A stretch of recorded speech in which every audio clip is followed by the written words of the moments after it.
Vous savez, chez les propagandiens, on garde toujours un œil sur l'actualité. Et en ces temps mouvementés, une question refait surface. La démocratie ne représenterait-elle pas un danger? Car élue démocratiquement, en fin de compte, c'est bien la démocratie qui a apporté Hitler au pouvoir, non?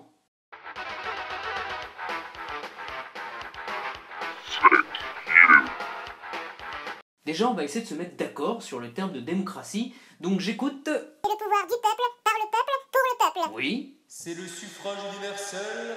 Oui. Bon, c'est le régime qu'on est dedans. Oula.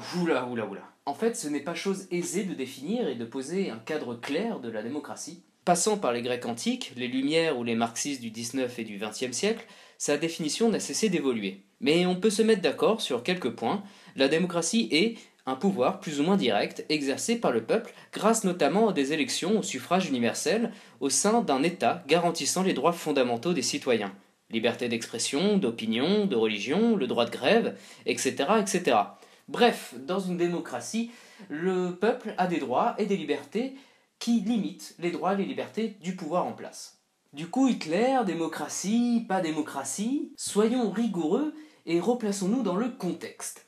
Nous sommes en pleine République de Weimar, le nouveau régime balayant le Second Reich allemand après la défaite de 1918. Alors on va se le dire d'avance, la République de Weimar s'établit et va perdurer dans un climat très chaotique. Coup d'État, violence politique, crise économique, sentiments ultranationalistes et revanchards d'un côté, contre menaces et aspirations communistes et révolutionnaires de l'autre.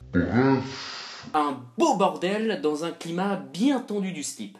Déjà, la République de Weimar, pour se défendre et rester en place, va éclipser à maintes reprises des aspects démocratiques par le recours à des lois d'exception limitant les droits et les libertés des citoyens. Du coup, question démocratie, l'Allemagne n'est pas au meilleur de sa forme. En plus des droits fondamentaux, souvent restreints, rajoutez-y les SA de Tonton Adolphe qui s'entretuent avec les rouges du KPD, c'est le parti communiste allemand. En pleine rue, tout ça sous un fond d'inflation sévère et de propagande bien poussée, exaltant la haine et relayant sans cesse le complot du couteau dans le dos de la part des ennemis du peuple et de l'Allemagne. Un climat idéal pour la démocratie.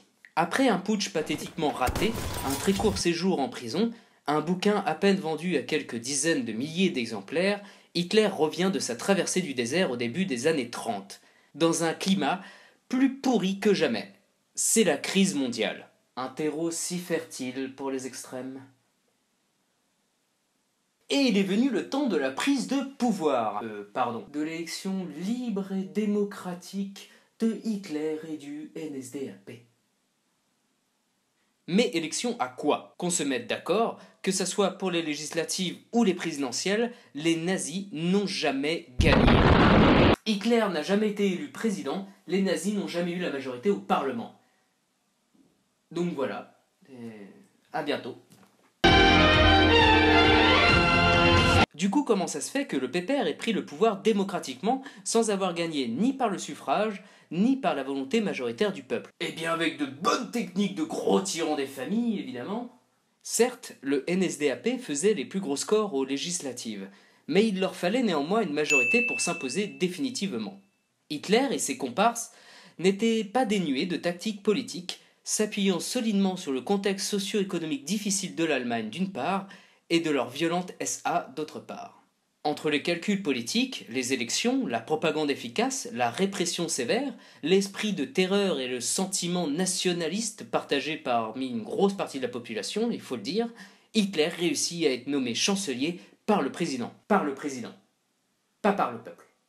Chancelier du pays, de là, à coup de lois d'exception, de répression, notamment contre les communistes et les autres opposants politiques, et d'événements plutôt favorables à leur cause, les nazis ont entamé ce que les historiens appellent Die Gleichschaltung. Autrement dit, la mise au pas de l'État et de la société. Rien que ça. Du coup, Hitler, démocratie, pas démocratie? Bah oui, non au final. Certes, la démocratie n'empêche pas l'arrivée au pouvoir de tyrans comme Hitler ou Napoléon par exemple, mais elle n'est pas non plus de facto la cause. La démocratie est un régime politique au même titre que la dictature ou la monarchie, et si le régime présente des faiblesses, alors il se peut qu'il soit corrompu pour au final tomber vers un autre régime. On peut avoir ses avis sur ces différents régimes, là n'est pas la question.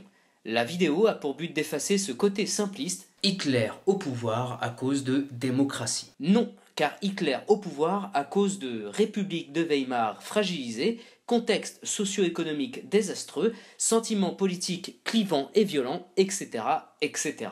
La démocratie est peut-être le régime le plus avantageux pour le peuple, mais alors il est aussi le plus fragile à maintenir. So this is how liberty dies. With thunderous applause.